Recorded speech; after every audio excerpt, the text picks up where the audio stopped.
Right. Good morning, friends and Nigerians everywhere. Now, did you know that Nigeria, at 65 years, is home to more than 200 million people with a youthful population soaring above 60%? That's a nation bursting with potential. But here is the hard truth.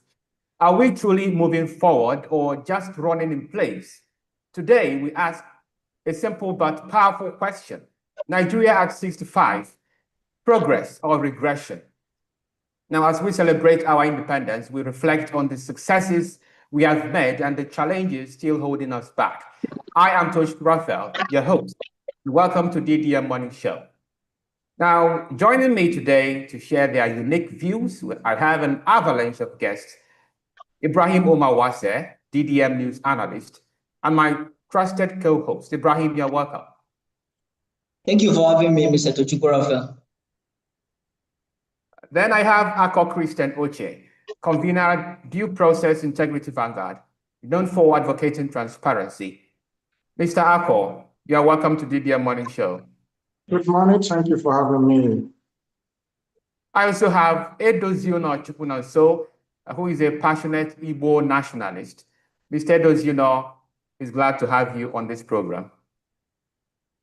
It's my pleasure to have you. Thank you. Then we also have other persons, Miss Blessing Ijofo, I mean to say. She is a principal of Lost Blossom College Onitsha.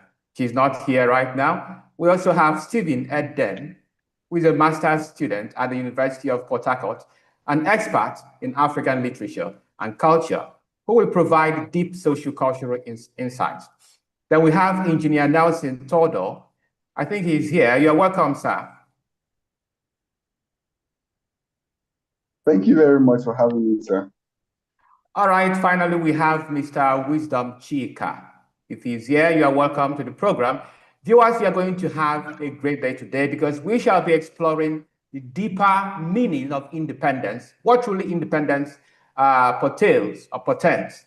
Now, let me start with Mr. Due Process, or Mr. Ako.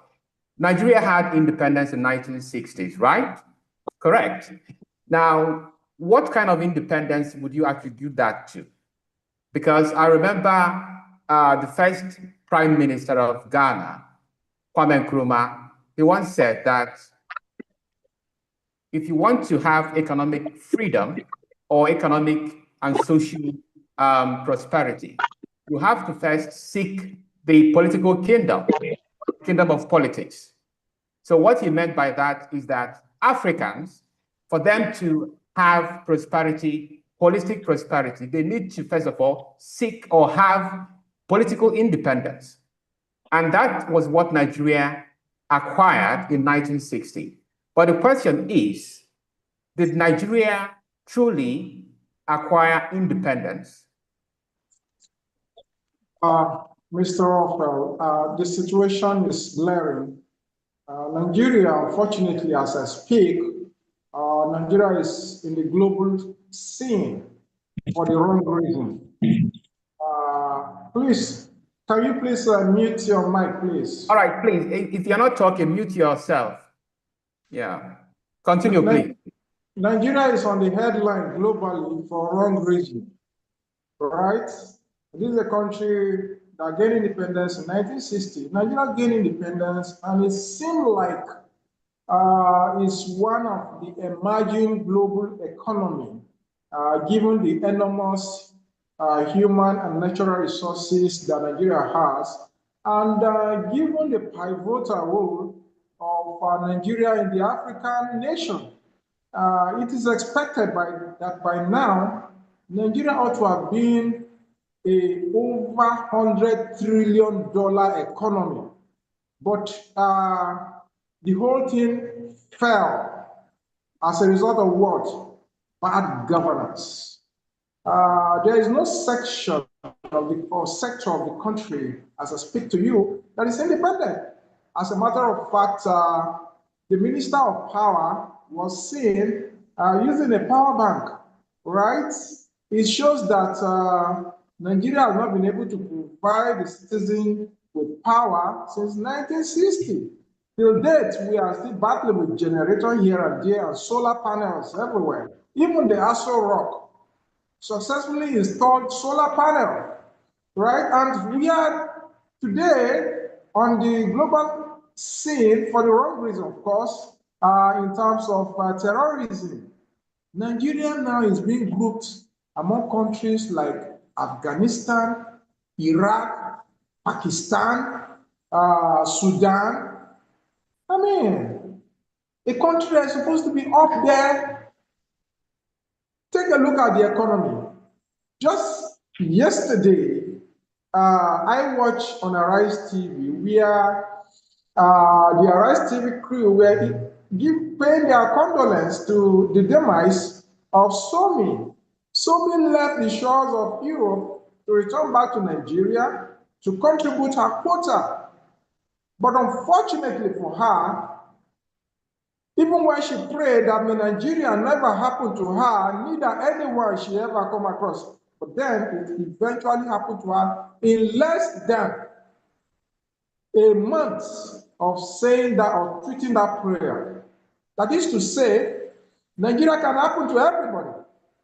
Whether you defend the indefensible, whether you oppose the obviously ugly situation, whether you applaud it, whether you have problem with it or otherwise, we are all victims on the line. It depends on who goes first. Because Nigeria has failed. A victim of armed robbery was rushed to hospital in person of Somi, and the hospital failed to attend to her, demanding for her ID card. I mean, it is absurd. So there's nothing to celebrate. Look at Kwara State. It's under terrorist attack. Yet we have the DSS, we have the NIA, we have the police, we have the soldiers, we have the civil defense. Oh my goodness. We have no independence. Nigeria has been overrun by terrorists. Terrorists is right there in Aso Rock, supervising and representing Nigeria at the UN. What independence do we have? During the era of Goodluck Jonathan, Shetima was allegedly accused of being in possession of the kingpin of the 2009 Christmas Day bombing in Madala, Suleja here in Niger State. He was seen having dinner in Shetima's house. And the same Shetima now is the one in Aso Rock, representing the over 250 million Nigerians at the UN. And what did he went there to do? He was sponsored with taxpayers' money only to go to UN and be advocating for Gaza, advocating for Palestine, advocating for Hamas. The question that bears in the minds of everybody is he a vice president to Palestine or Nigerians? Look at Nigerians. We are overwhelmed with insecurity, terrorism everywhere. Who will ever imagine that Kwara State, Niger State, Benue State, Nasarawa State, Plateau will be overrun by terrorists? But here we are. So there is nothing, absolutely nothing to celebrate until we're able to chase out these terrorists that are ruling the country. We have absolutely nothing to celebrate. Take it or leave it. We, the young people, we are the brunt.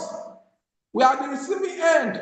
There is no industrialization that will come to a country that cannot afford ordinary security for her citizens.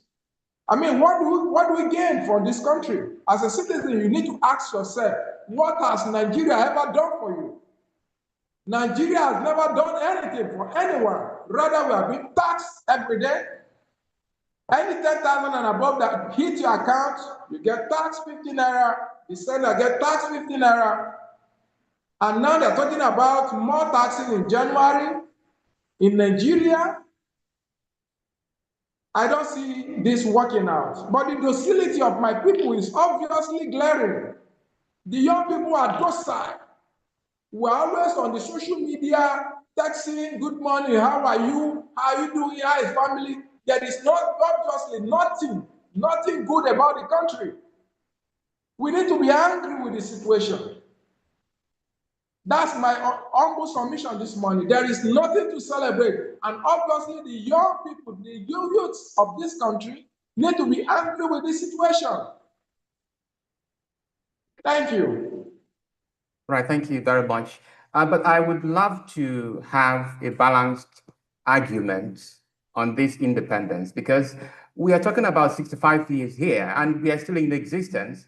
So let me throw this question to Mr. Chukwuna. So do you really think that there is nothing to celebrate in Nigeria?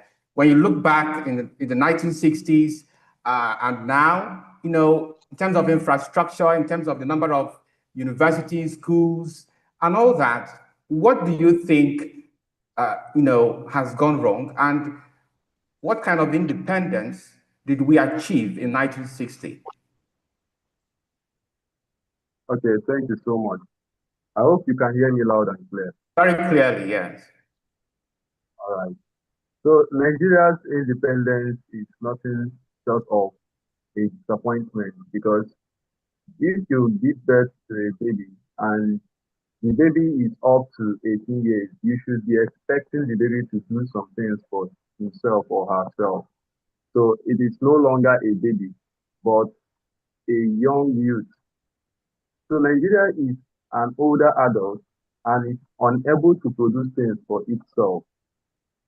Okay, that shows that the independence that we had in 1960 was just throwing away foreign governments, like the powers of the Western world.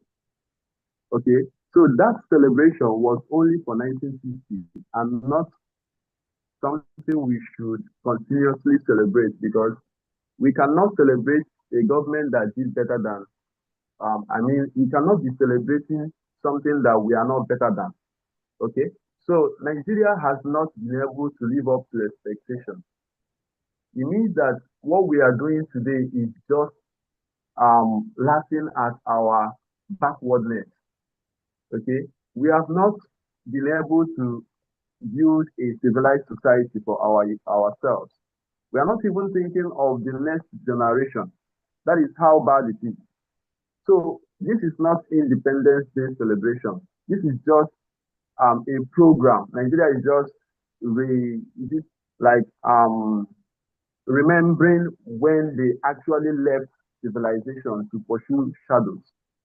Okay, you cannot tell me that if Dr. Nnamdi Azikiwe, Chief Awolowo, and the rest of them that fought for Nigeria since its independence were to be alive today, that they would be happy to see Nigeria in the situation it is today. You see, we are not celebrating independence. That is my point here. Okay? Because Nigeria has grown more than the age that it should have gotten to its potential, its fullest potential. Go and meet other countries. By the time they celebrate their 50 years anniversary, they will be displaying all their achievements. You cannot display every single achievement Nigeria has made in the last 50 or 65 years. So that is how bad it is, and that is where I am. Nigeria has nothing to celebrate. All right, still on the same thing, Nigeria has nothing to celebrate. Do you believe that, Comrade Wisdom?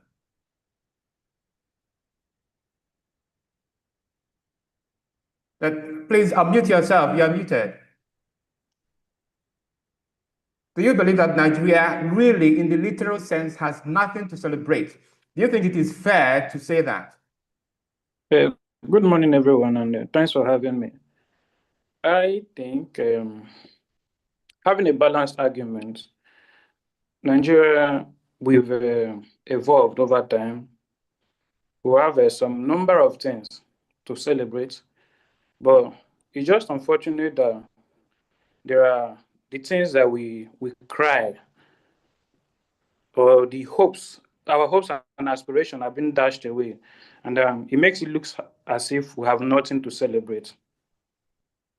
Take, for example, our GDP From 1960, I think it was around 4.2 million then, $4.2 million then, but it's risen from $4.2 million to about 300 and something. I can't remember, 300 and something, maybe 350 billion as of 2024. It's worth celebrating. But then again, the reason we do not want to celebrate, or the reason most Nigerians will not want to celebrate, is because we feel these things are on papers alone. It doesn't water down to the common man. We do not see these things, empirically working out. Just like the first speaker mentioned, in terms of insecurity and all of that, there is no enabling environment. I believe that if there is an enabling environment, even if our GDP is not even up to $5 billion, we would still have reason to celebrate. But because there is no enabling environment, there is corruption. Our corruption index, as of 2024, I think it was we were ranking with countries like insecurity. We're ranking with countries like Afghanistan and Pakistan. Then corruption index was 145 out of 180. That's at 2024. So these are the issues, empirically speaking. These are the issues that we see. And then another reason I feel we shouldn't be celebrating is because there's no political will to change these things. Our government keep lying to themselves. Just yesterday, a bit before yesterday, the president came to say that there are no religious wars anymore. A few months back, he was in Benue State to pay condolence to the people who were massacred. Is that not a religious war? Was that not a genocidal religious war? So we keep lying to ourselves. We keep trying to be politically correct. That is the issue. But if there are things to celebrate, yes, our ICT, there are so many persons who are in the ICT who are doing very well. But what we are beckoning on the government is to create an enabling environment so that people would thrive. There are those in the agricultural sector who are also doing well. But there is no security. People do no longer go to the farm and then bend to work without watching their back. So I feel if there's an enabling environment, we would have something to celebrate. Then again, we are not an independent nation. We depend on the West for everything. Everything. We depend on them for food. We depend on them for shelter. We depend on them for automobile. Even the ICT, we depend on them for that. So if we are independent, it means we should have a sector where we say, this is what we produce and this is what we export. Apart from oil, we do not as a country produce any other thing. Even the oil we do not refine here. We have 4 refineries that are not working. So I feel there is nothing really to celebrate. Empirically speaking, from the facts on ground, there is nothing really to celebrate. But if we've made progress, yes. Are those progress worth celebrating? No. All right, thank you very much. Let's hear the submission of Mr. Tedo. Unmute yourself. All right. Good morning, everyone. Thank you, Mr. Tuchukwu, for this opportunity. I don't know if you can hear me clearly. Yes, we can. All right. Just to corroborate what Comrade Wisdom said, saying we've not made progress as a nation, I don't think that's entirely true, right? Why I know that usually as Nigerians, our emotions are very high when speaking about the dilapidated state of the nation, which makes us to make assertions like we've not made any progress. That's not really true, all right? Nigeria of 1960 is not the same with Nigeria of 2025, all right? Let's just state the facts clearly. However, if you're looking at key sectors that make for effective living, right? Well, I'm talking about sectors like the educational sector, talking about security, talking about food security, general well-being. Like right now, the average life expectancy of a Nigerian is about 53 years, 53 and a half years, if I'm not mistaken. It wasn't the same in 1960. All right, so these are some of the things that when you look at, you'll be like, are we really retrogressing or are we progressing? All right, and one of the things I've come to acknowledge is Nigeria doesn't have a leadership problem. Nigeria is her own problem. The people who are leaders are not aliens, they're Nigerians. And permit me to say this thing, all right? If you look at the people who have an authority today, who are like, who practice kleptocracy, right? Who are kleptocrats generally. That reflects the vast majority of the people we have as Nigerian citizens.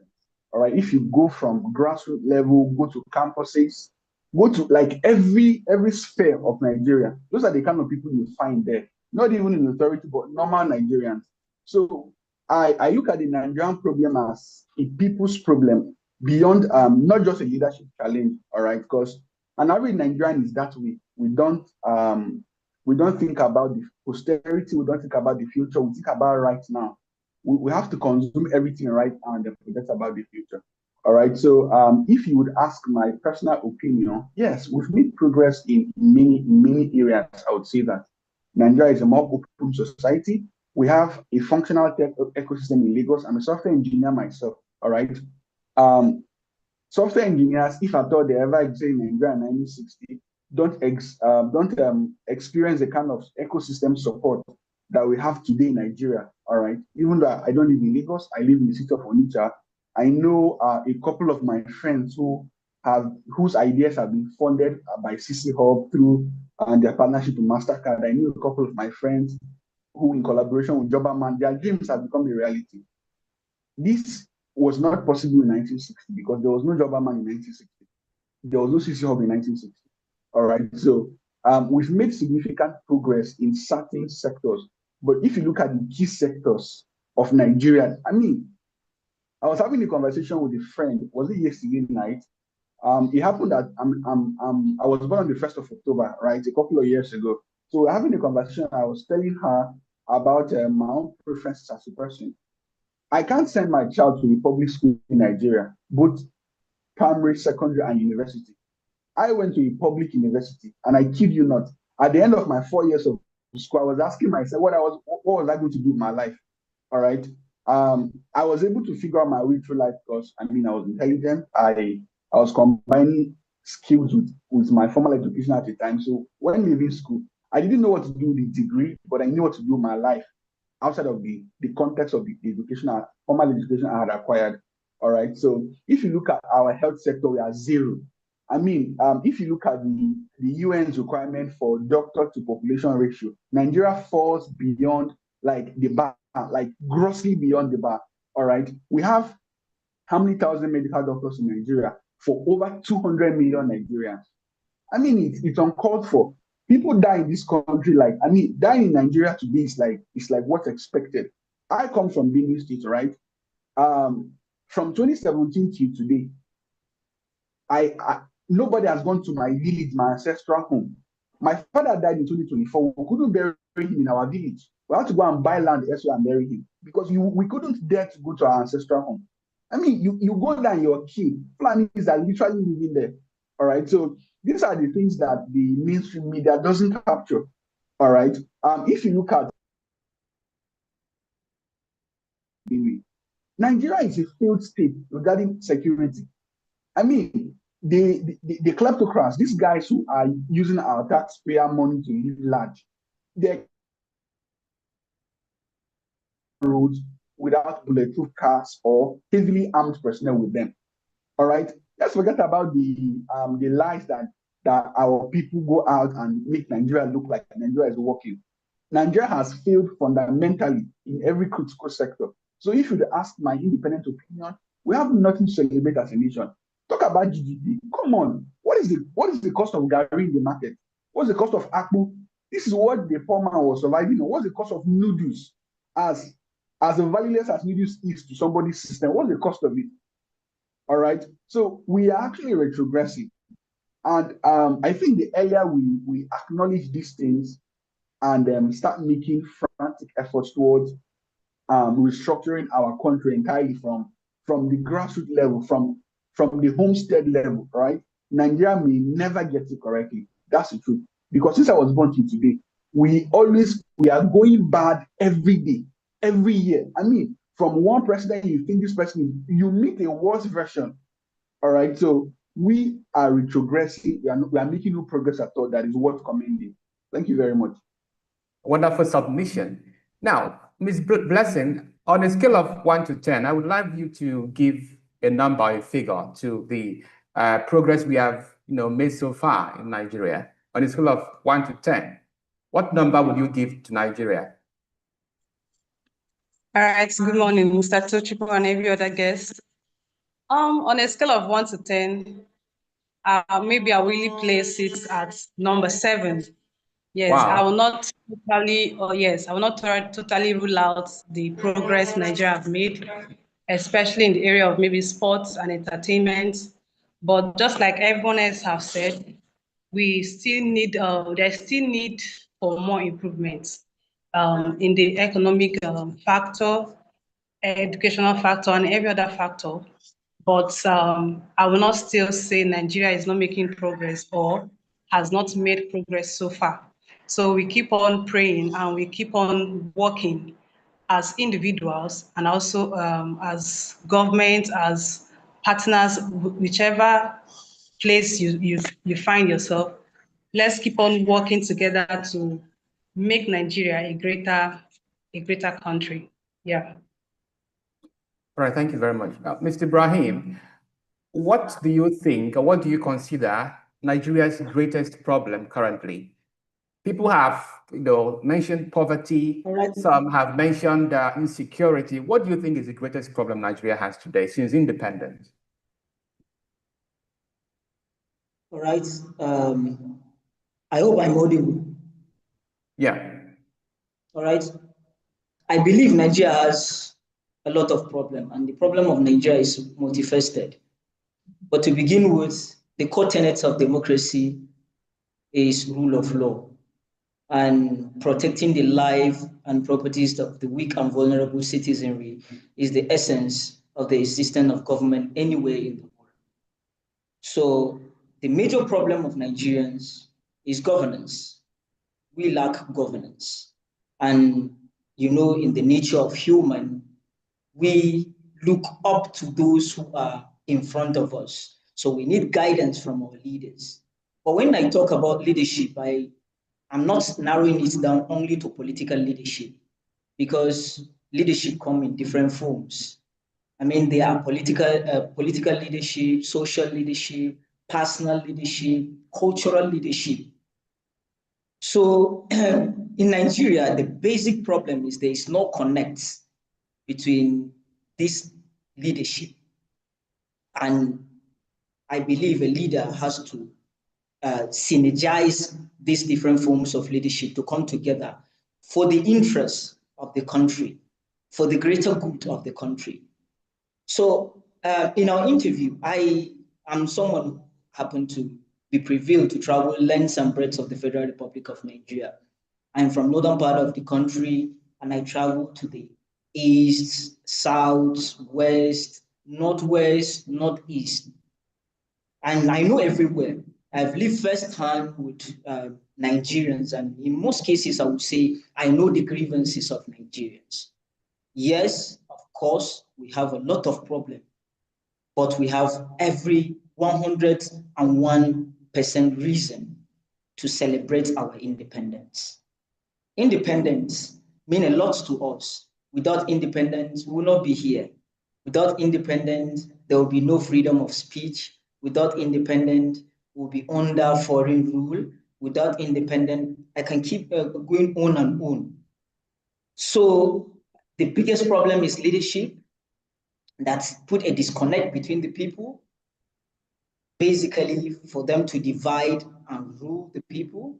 Yesterday in our program, I talk about the narrative that is going around on the media space about Christian genocide, and a lot of people have reiterated the same sentiments among our guests today. And I actually don't believe that there is Christian genocide in Nigeria. Yes, if you can call it genocide at all, then there is genocide of Nigerians across the board, not Christians, because the literal meaning of genocide, geno mean murder, side, geno mean ethnic, sides mean murder. So a murder of a people that belongs to a particular group, maybe religion or tribe. That's what is called genocide. And the intention of wiping them out, that's the literal meaning of genocide. But when we talk about the insecurity in Nigeria, I mean, every part of Nigeria have a specific type of insecurity. The Northeast, for example, are suffering from Boko Haram insurgency. The Northwest are suffering from banditry and kidnapping. The North Central, Fulani headsmen. The Southeast are suffering from unknown gunmen. The South are suffering from Niger Delta militants. And Southwest, I forget the name they used to call them. So the security in Nigeria is multifaceted. So when you narrow it down to religion, for example, Boko Haram, clearly they are being motivated by religion. Then if you channel all the killing of Boko Haram, all the killing in Nigeria by different form of terrorists, and you channel it all to Boko Haram, you are dancing to the tune of the terrorists. Why? Because they like to terrorize, and they like that name. They like to take the flower for everything. And the global community will take it seriously. While in reality, when a Fulani header is carrying his own attack, his motivation is different. When a bandit and kidnapper is carrying his own attack, his own motivation is different. And the motivation of unknown gunmen is different. The motivation of a Niger Delta militant is different. But we are all narrowing it down to Boko Haram, which means everything that is happening in Nigeria, the statistics of people killed in Nigeria, we all channel it down to those who are being motivated by religion, which is false. It's a fallacy, clearly. So when we talk about religious genocide, what's the danger?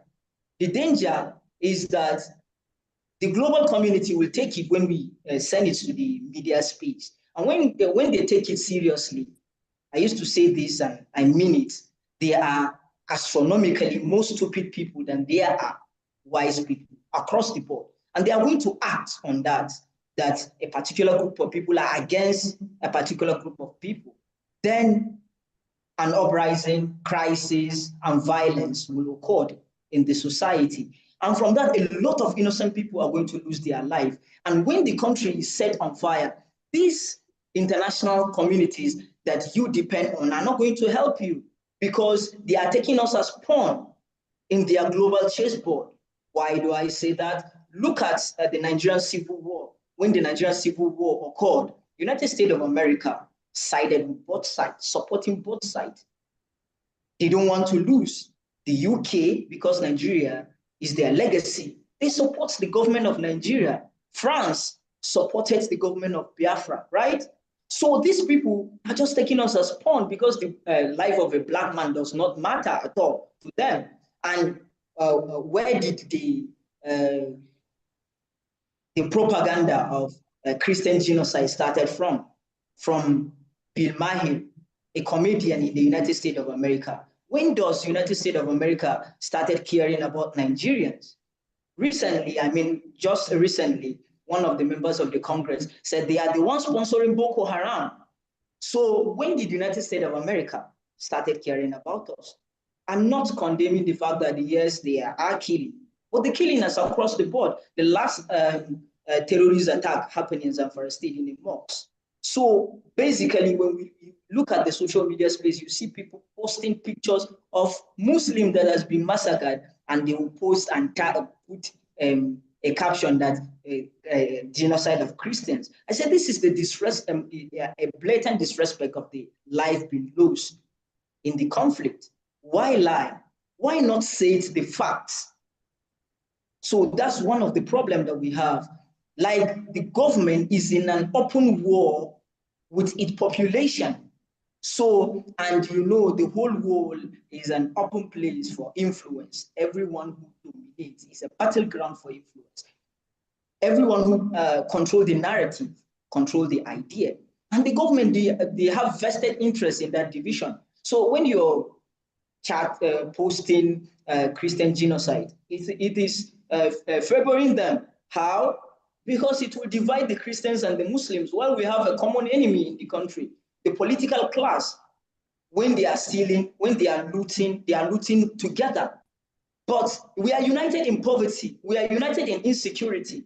But when it comes to dividing us, they will divide us to make sure that they put a divide so that when they come, they did nothing, they have nothing to show, but they will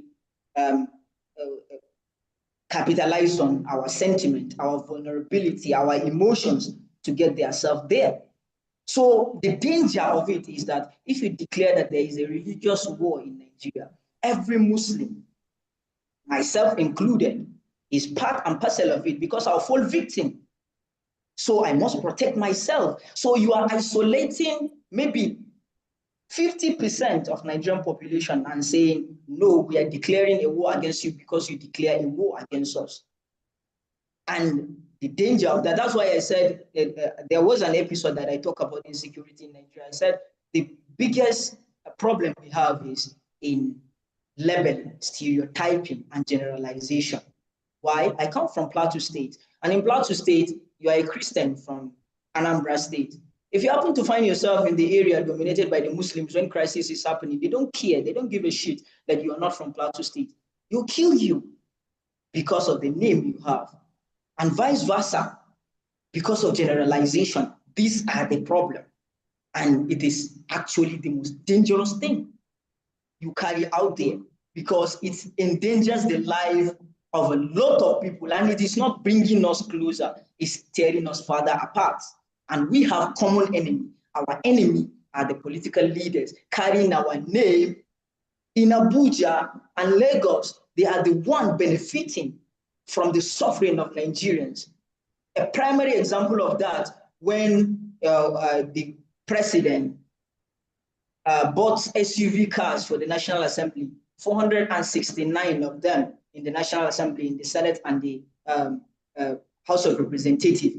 Among them, they are Christians and Muslims.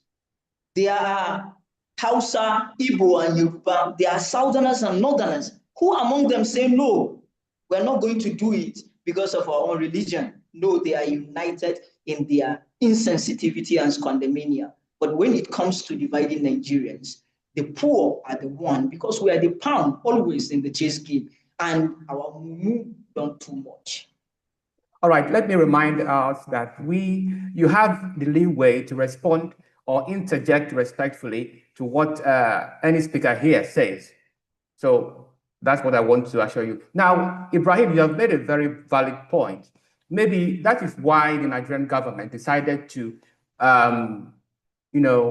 make this year's anniversary celebration as Nigeria at 65 years.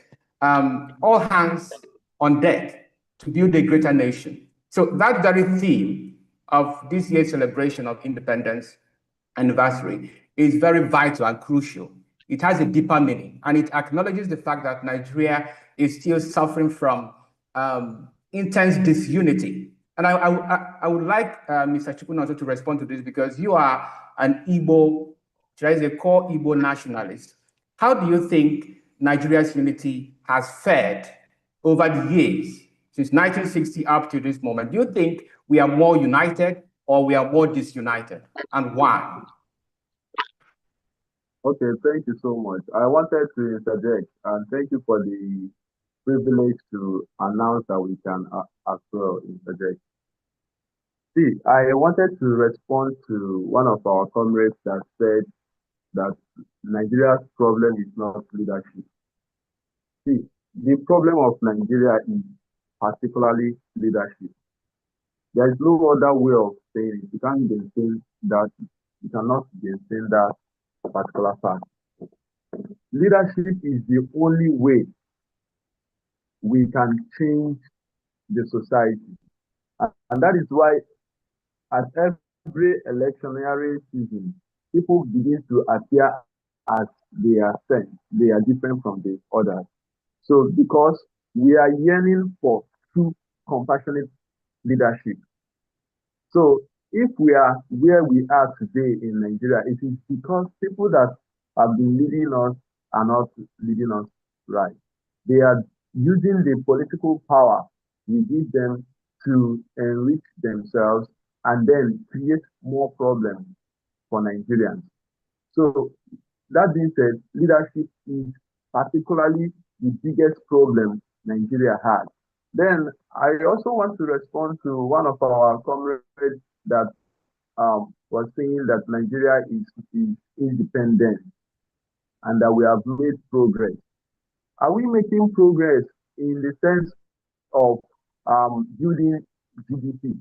What are the statistics that will support the fact that today's GDP is better than the GDP of 1950?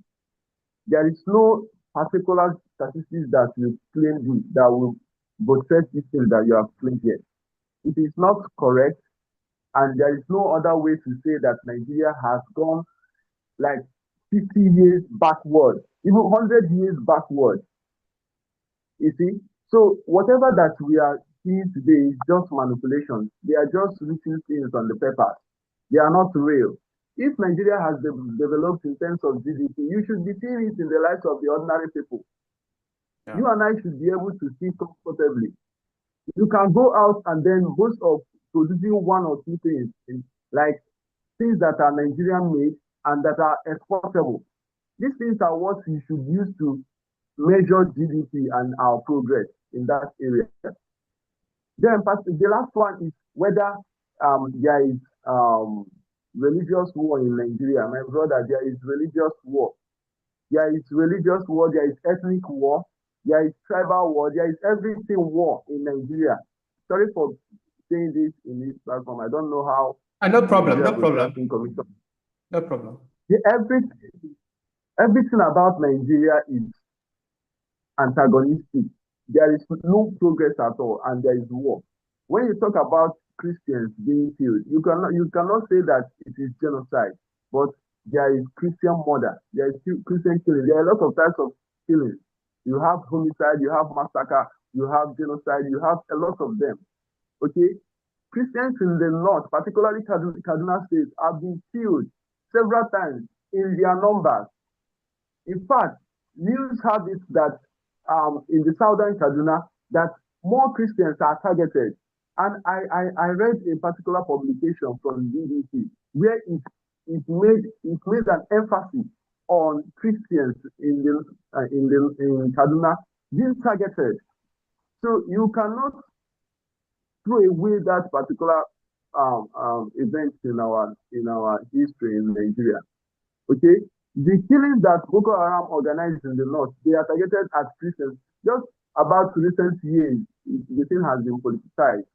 But it began with killing Christians. So there is killing of Christians. We should be able to admit that. It is not something we should be proud of, but it happened.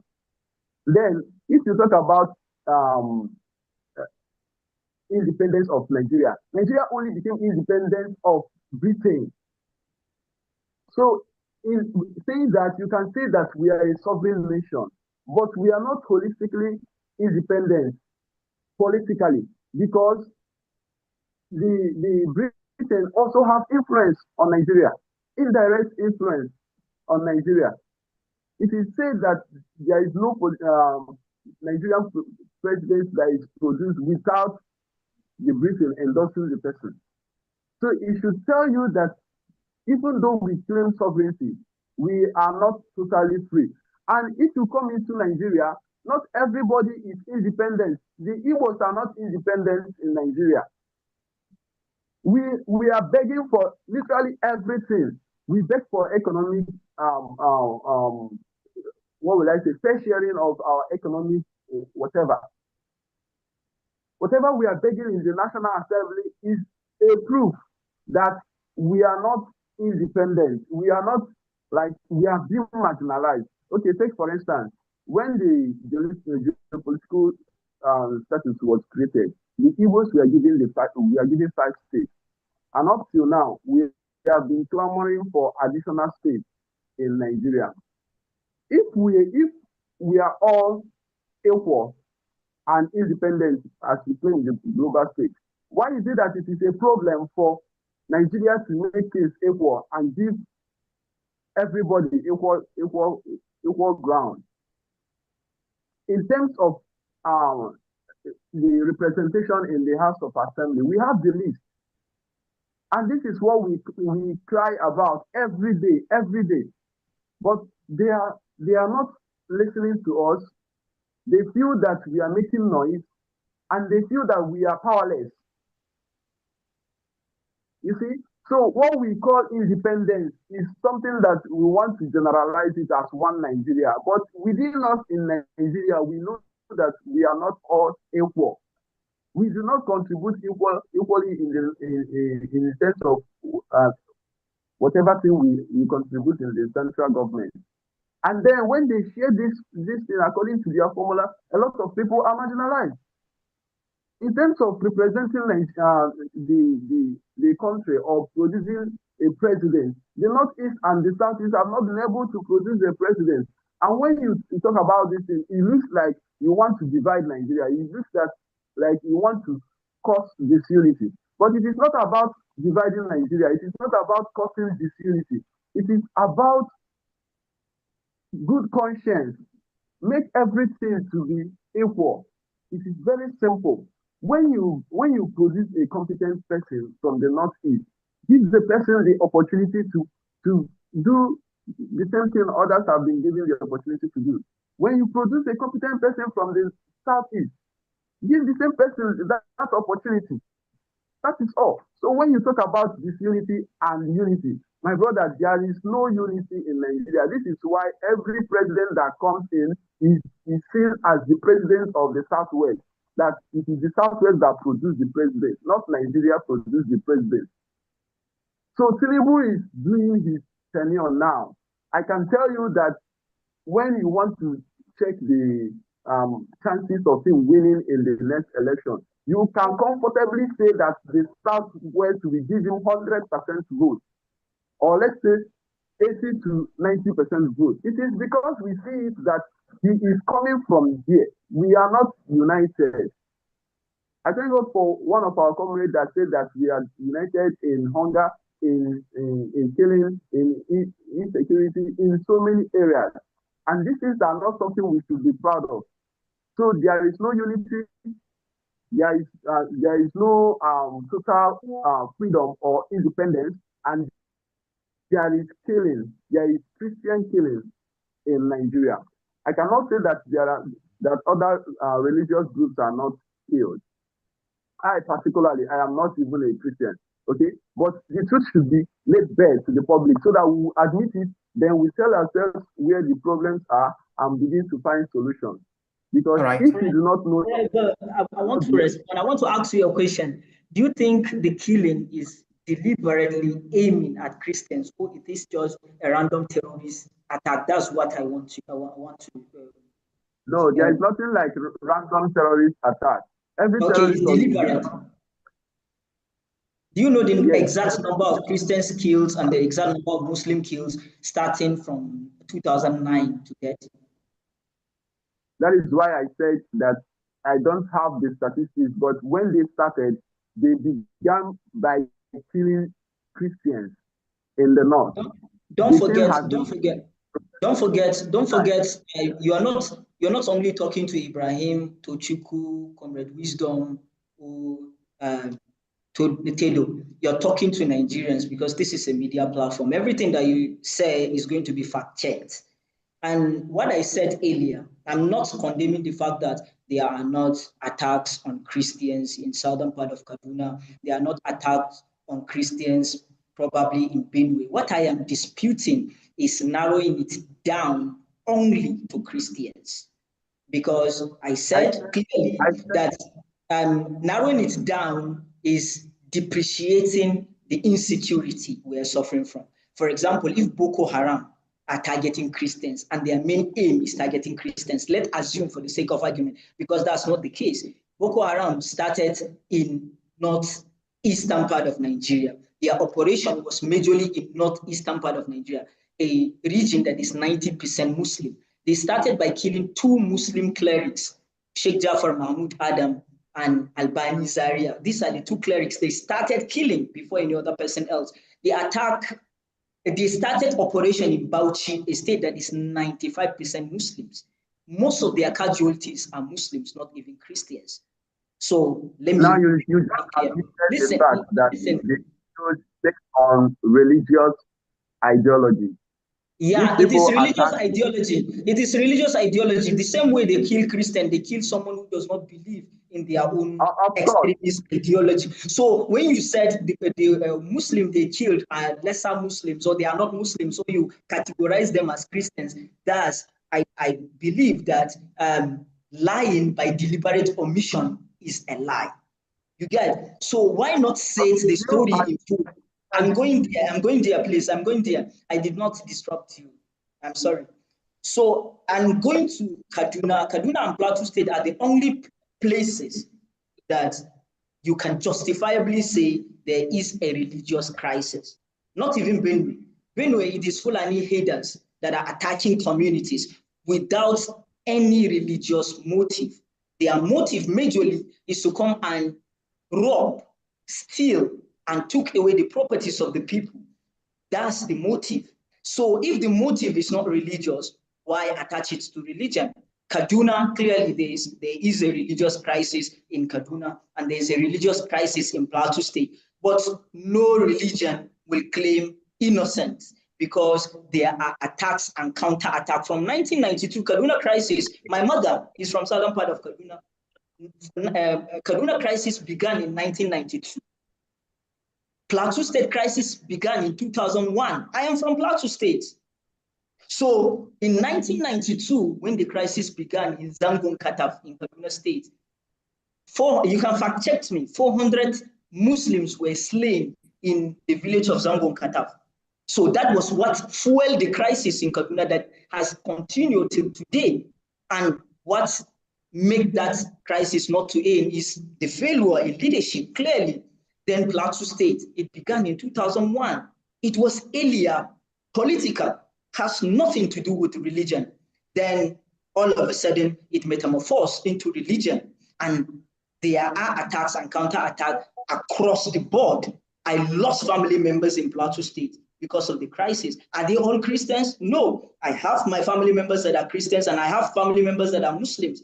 And I lost in both sides. So if you said it is only Christians that are being killed in Plateau State, it is saying one part of the story without saying it all. And I said, killing that it is only Christians that are being killed. You only increase the scope of the insecurity, which is very good, because it buttresses the fact that we have not even progressed. I agree with you on that. We are on the same page on that. Yeah. Then I want to let you understand something. Nigeria was independent in 1950. Barely 6 years later, Nigeria went into the highest bloodshed in African history, before you meet the case of Sudan, right? A country that is 6 years old went into a civil war. And before the civil war, a particular people were targeted. I'm talking about the pogrom of 1966, right? You cannot tell that if you want to talk about genocide, thank God you say that genocide could be religious, ethnic, and so and what have you. Now let us bring it down to ethnic killing. You can exactly call this one genocide. This is a country that is about 6 years old. But should I correct you about genocide? There is a UN definition of genocide. According to 1948 UN Convention, there is an accepted definition for genocide.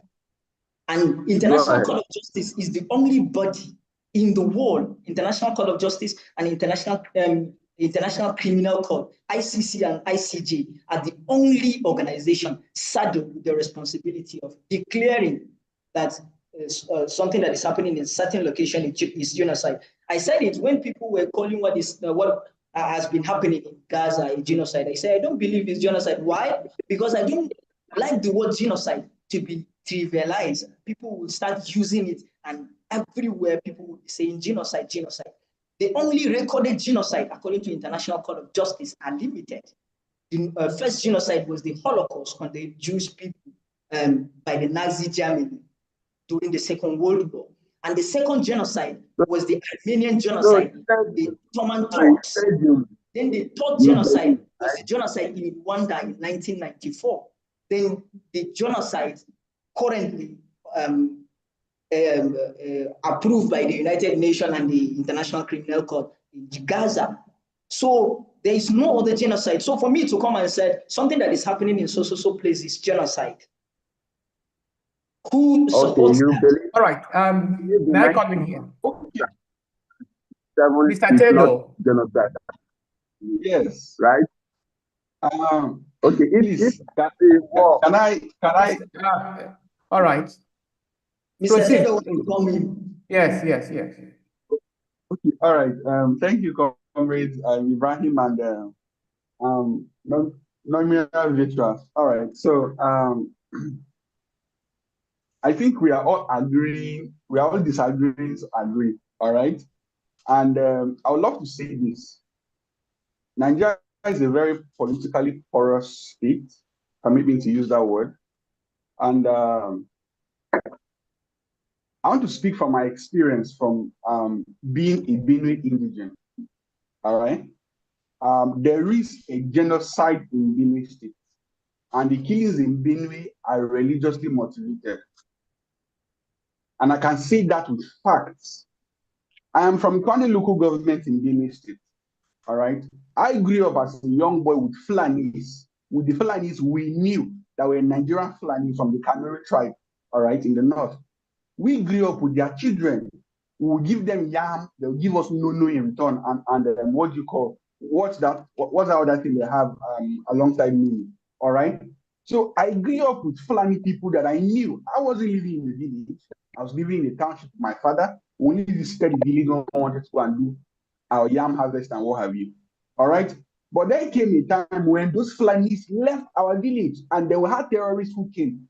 And these terrorists are not just there, they are kill and the Fulanis there, wherever they come from, they take over the village. All right?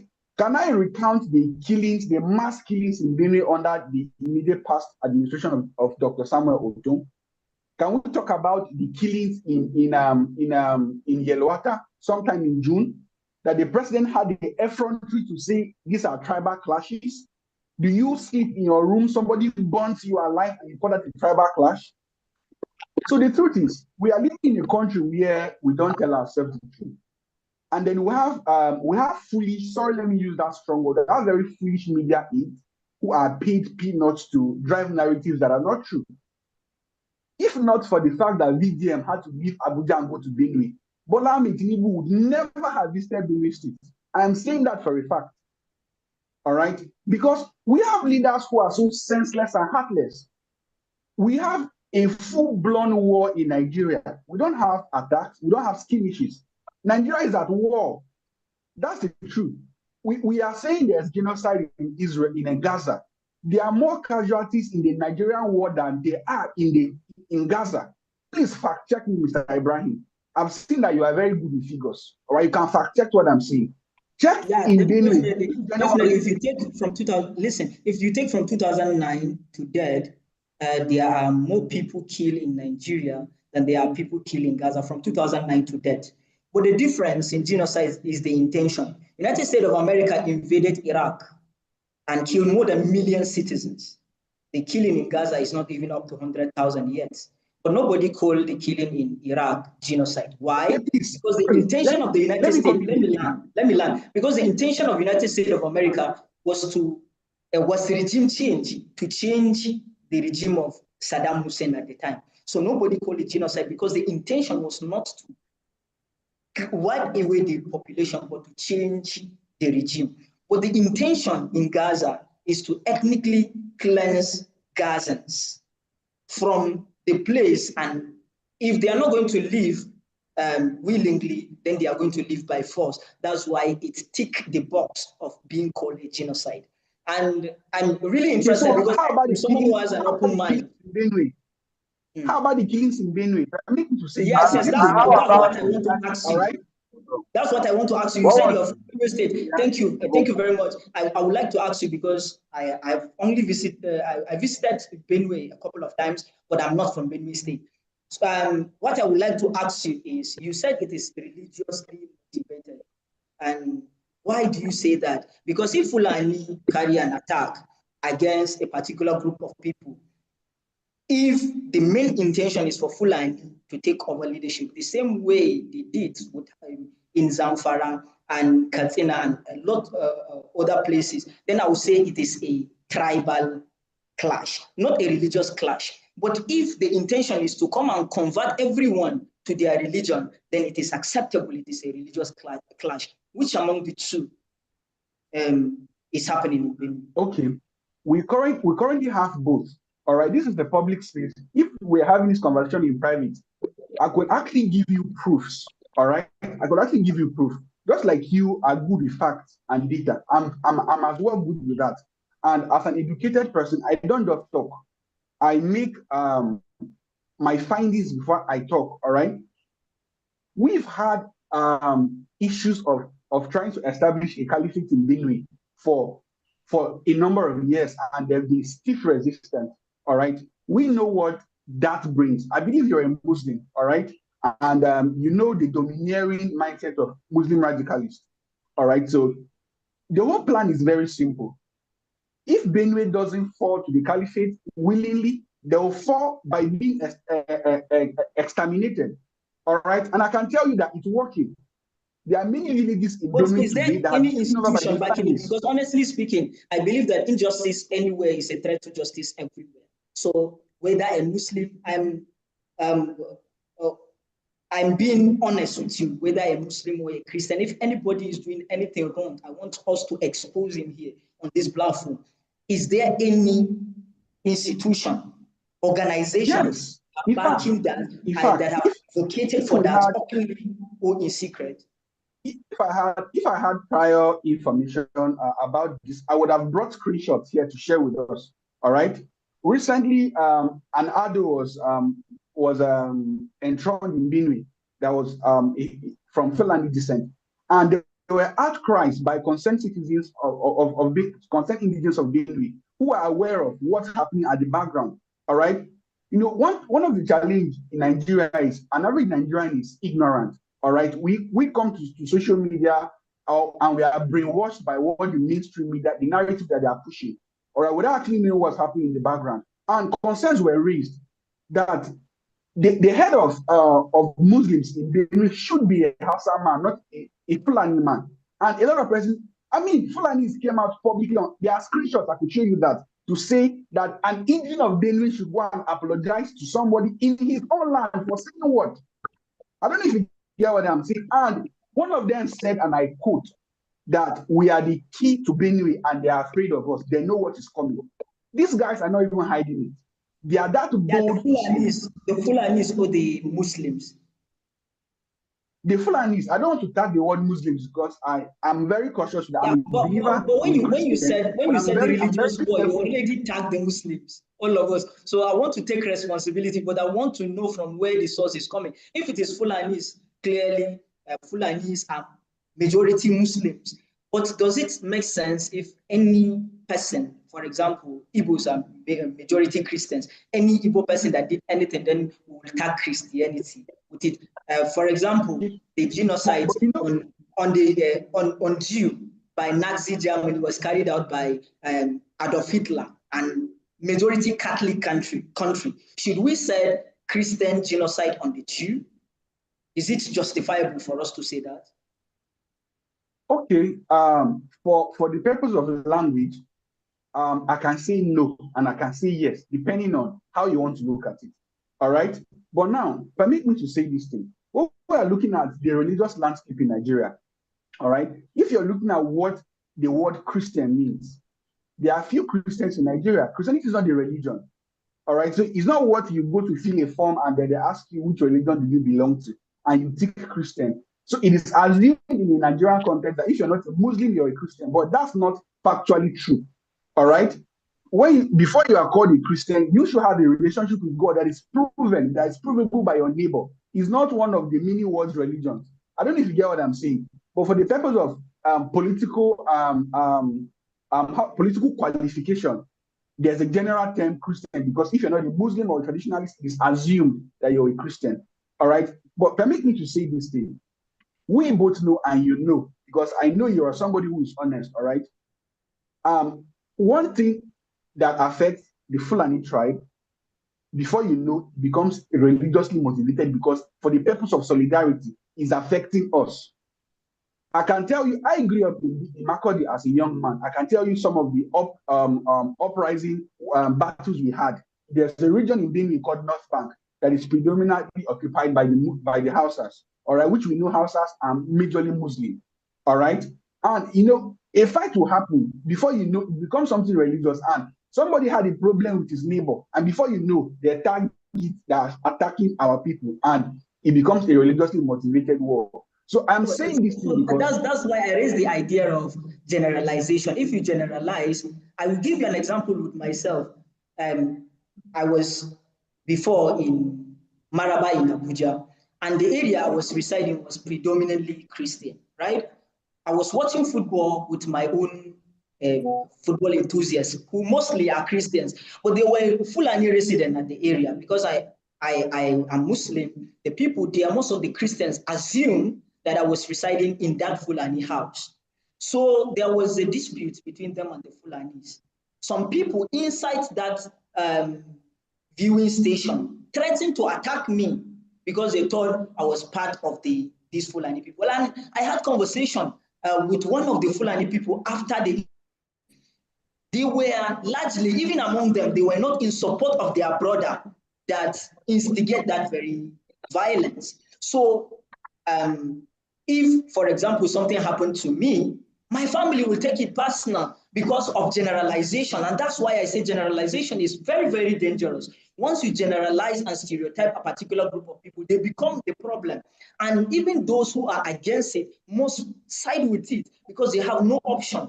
So calling something that is not religious is the reason, the primary reason why the Hausas that are Muslim are going to side with the Fulani terrorists, because they have no option, because you tag it as a religious war, and they are target also. Instead of channeling it to those who are perpetrating it, and I will be one of those who will carry arms to protect those who are being attacked, you also tagged it on me, and that's the problem we are having. All right, thank you very much. Now, what we have agreed now is that Nigeria still has a problem of disunity. Ibrahim believes that, Chukun also believes that, every one of us here. Now, how do we solve the problem of disunity? Is the problem with the Nigerian leaders, or do we still have this uncooperative disposition amongst us, the citizens? Ibrahim. All right, I believe Nigerians could be united. We can be united, definitely, because my realization is that in my trip across the country is that we are actually not divided. We actually don't hate each other. We don't know each other. And if you come close to a Nigerian, for example, you are a Southerner, if you go to the north, all the stereotypes, you find out that they are largely false. I am currently in southern part of Nigeria, and my realization, the first time I came to southern part of Nigeria was 2021 for my youth service corps, and I spent 1 year in the Niger Delta region. And the people that were penned as the devils, according to the stereotype from my own area, I found out that it is false. They are one of the most loving people in the country.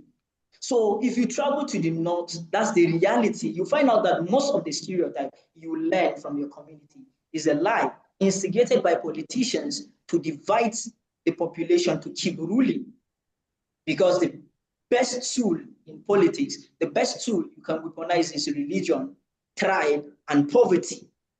And these three potent tools, our politicians weaponize them. So we are seeing our identity as the problem, the religion as the problem, tribe as the problem. Well, the reality is these politicians that are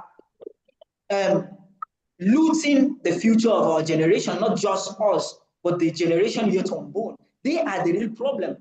They might be called Ibrahim, my name. They might be called Tochukwu Raphael. But the reality is the identity is not the problem. We should go to the crux of the problem if we want to get it done. I said it unapologetically and proudly. I support Peter Obi, and I will continue to support him because I believe he's the right man for the job, not because I share anything in common with him. I am a Muslim from northern part of Nigeria. He is a Christian from southern part of Nigeria. So we share nothing in common, but I believe he is the right man for the job. And the Nigeria I dream of is the Nigeria that an Igbo man will stand for a Hausa man when he is being wrongly treated. A Hausa man will stand for the right of the Yoruba man. That's the Nigeria I believe in. And until we reach that stage, when we keep on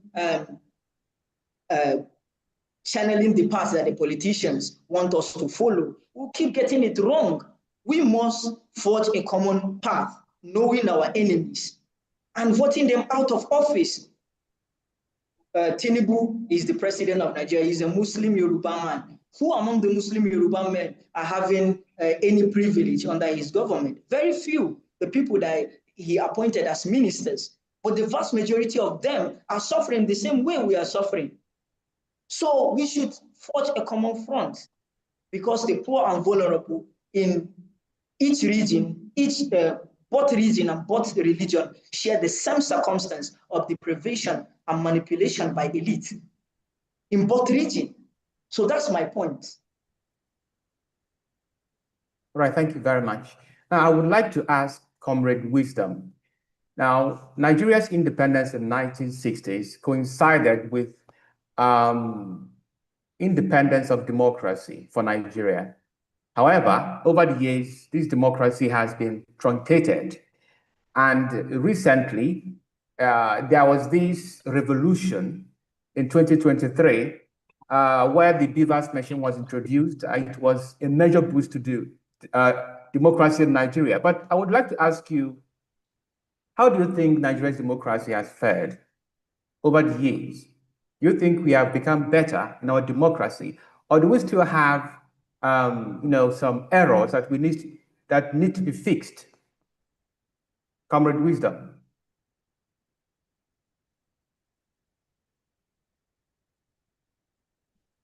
You are muted.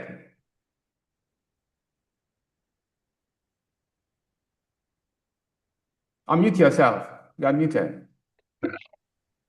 Oh, All right, thank we you. can hear you now. Can you hear me now? We can hear you, yeah. Speaking from facts on the ground and from the definition of democracy, democracy ought to be a government by the people, of the people. And I do not think that reality is what is on ground. What we have is a government by few powerful individuals. The people are yet to get that power to elect who their leader is.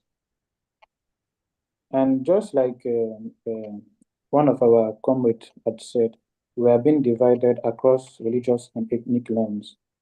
And it looks like the political gladiators knows that this is an advantage, and they tend to fuel this division so that they can continue ruling. So what has been happening over the years is divide and conquer. So the division, it's of advantage to the political class, and that is why they are still there. But moving forward, I feel that we should keep our sentiments aside, whether religion or ethnic distant sentiments aside, then come to terms with this is who we feel can do the job, and then queue behind this particular person. I will give you an example. I served in Abia State, And while I was serving, most times I will have to go back to Delta State for my business, and then I would take the Port Harcourt Aba route. Each time I take that route, when I get back to Delta State, instead of having to fix my business and leave the next day, I would have to, first of all, take at least 6 hours of rest and then a lot of pain relief. But the last time I was in Umuahia, I took same route, and that road is now better. In fact, it was less than 30 minutes trip. What usually takes up to an hour or maybe 3 sometimes if it rains, up to 3 to 4 hours if it rains. Now, what I'm trying to say is that the people of Abia were given the opportunity to elect their leader. Elesoti, knowing that this mandate was given to me by the people, has no other option than to work for the people of Abia State. So I also believe that if Nigerians come together to say this is who we want, and then we queue behind this person and give power to this person, I believe that the person will work in the interest of Nigerians and not in the interest of the cabal. So I do not think we've progressed democratically, and the what's it called? The elements of democracy, like freedom of speech and all of that, I do not also feel there is freedom of speech. Yes, we can talk, but is our freedom guaranteed after talking? We see where people criticize the president, and the next thing the DSS is after them. They have been witch hunted. So I do not think that Nigeria is a democratic state, state at the moment. Thank you very much. All right, I appreciate your contribution. Let me put the same question to Chukwunam. So Nigeria currently ranks 106th out of 149 countries in terms of democracy index. That means we are still way below average. So what is your take on the Nigerian democracy now? Okay, thank you so much. Nigeria's democracy is something that is so shameful. There is nothing about Nigeria's democracy that we should be proud of. The growth is not significant, if at all it is growing. Okay, let us use this particular government as a case scenario. This government is another government that suspended an elected governor for the period of months, which is undemocratic because it doesn't have to remove or suspend a governor before it will be able to solve the problem.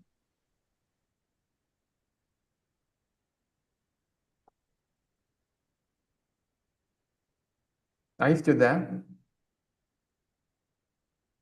Mr. Chukwunam, so I think there is a problem on your side. Tedo, you can take over from him, sir. We are talking about democracy, Nigeria's democracy. This same government all right. under President for it is lying against, it is, for instance, free speech, it's about some other areas. Okay, we have not grown in terms of free speech. Mr. Sowore said that the Nigerian president lied in Brazil for telling the world that there is no more corruption in Nigeria, and he is now sued to court. So what is democracy when you cannot allow people to say their minds or even criticize you? The way you build your government is when you listen to criticism. You see? But the president of Nigeria or the presidency doesn't think that way. So Nigeria's democracy is very, very poor.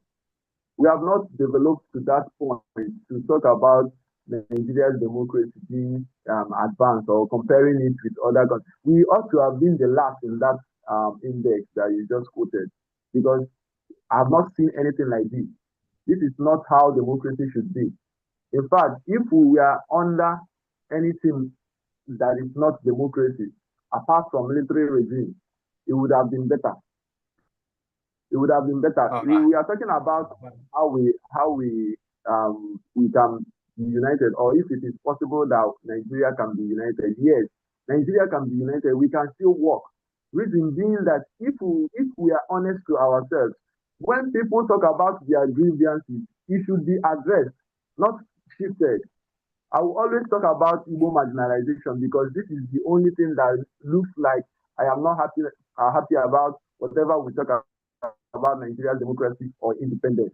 When people talk about their grievances, it should be considered, it should be looked at. You cannot talk about democracy. We are the people that will do the democracy because government is about the people too. So if we say we are not happy about this thing, you should look at it.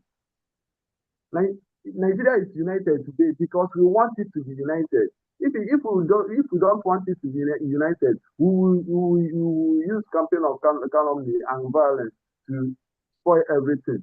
So Nigeria can work together. Let us begin to tell ourselves the truth, tolerate and accommodate each other. That's my point. All right, thank you very much. Tedo. All right, thank you once again, Ichuku, for the opportunity.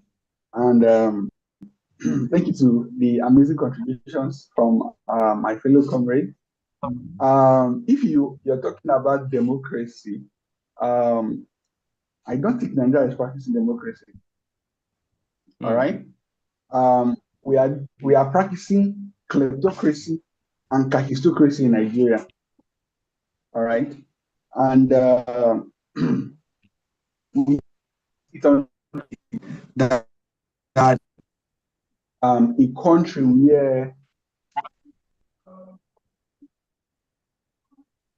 sorry, can you hear me? We can hear you. All right. It's unfortunate that we have a country where there is mass ignorance so that scale. All right. One of the reasons why the Nigerian leadership, the people in leadership in Nigeria, are able to actually walk scot-free with the impunity, with the depth of theft in the system is because they have been able to create a system that has made an average Nigerian to be a zombie, literally. All right. If you look at the mass sufferings of an average Nigerian, there are people in this country that whenever you want to complain about what's happening, they find a way to exonerate the leadership, that they are not the architects of the problem we are facing. All right. But if you want to be honest, everybody in power today, they have been around for the past 26 years. Do you understand? So they are the architects of everything we are talking about. So if we are talking about countries practicing democracy, I just want to say it for a fact, all right, to the world, Nigeria is not a democratic nation. All right. Are you talking about freedom of speech? I don't know anywhere in 2025 that the president can't be criticized. And then you have clowns. I mean, I'm ashamed of being an educated person in Nigeria because the depth of foolishness manifested by educated people in Nigeria is appalling. And I am surprised that somebody who is schooled, I mean, somebody calls himself a professor and manifests the depth of foolishness that a child that is 6 can't in support of somebody who is ruining your children, your future or future generations. All right. So essentially, I would say this: Nigeria is not a democratic nation, has never been one, and maybe until the masses are actually ready, Nigeria may never be a democratic nation. You don't have look. Donald Trump is the most powerful person on earth. People call Donald Trump on international TV a criminal, and the FBI or CIA doesn't arrest them. Who is Nigeria's president, for heaven's sake? Can we look at his CV? Like, what has he done globally in his personal life aside being a professional politician? Do you understand? And then an agency of the state like DSS would have the effrontery to publicly disgrace the Nigerian people that they are prosecuting somebody exercising his free will. Let's look at the Cyberbullying Act that was passed by the criminals in the Senate House and the House of Representatives. All right, that doesn't have the masses in perspective. They're trying to tell you that I am killing you. Okay, I'm using a knife to cut your hands, and there's blood coming out, and I'm pouring salt, but you shouldn't complain. That's what they are doing.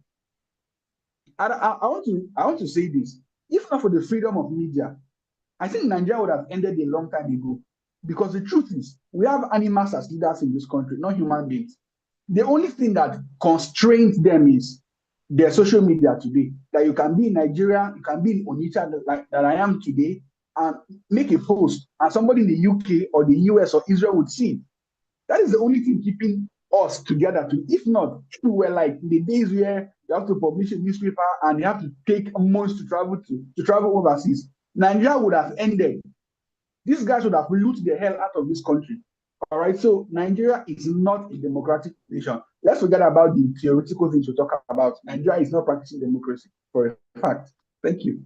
All right, we're out of time. Ibrahim, if you could make your final words, with the same on the same question, democracy.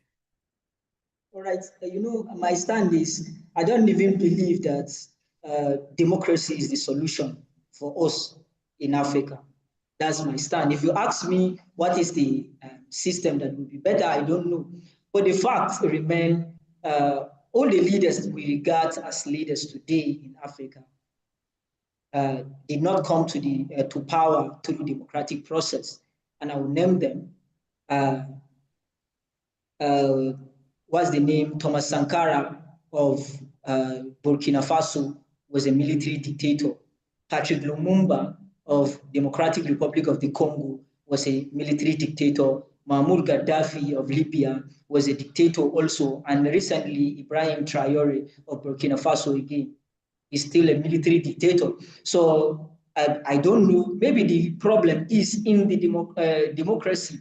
And most of the countries in the world that are doing better outside the Western world are not practicing democracy. In the Middle East, Saudi Arabia, Qatar, Oman, Yemen, Bahrain, they are doing extremely well and they are not practicing democracy. And in the global East, you have China, you have Russia. All these countries are not practicing democracy. So I don't know, maybe the problem is within the system. And if you ask me what's the solution, I'll tell you, I think the solution is three things. We have to learn, Africans have to come down and come back to the drawing board. And first, we have to learn from our cultures and our traditions. Number two, we have to, should I say, learn from everyone who has everything to teach, not just learning from the West, but everyone who has anything to teach. And the last thing is to domesticate what we learn from.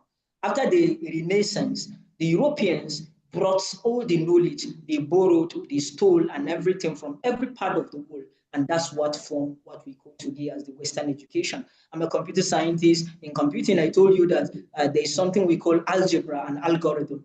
It was an Arab scientist by the name Muhammad al-Khawarizmi who found this basic that today form the computer system. And now it is part of the Western education.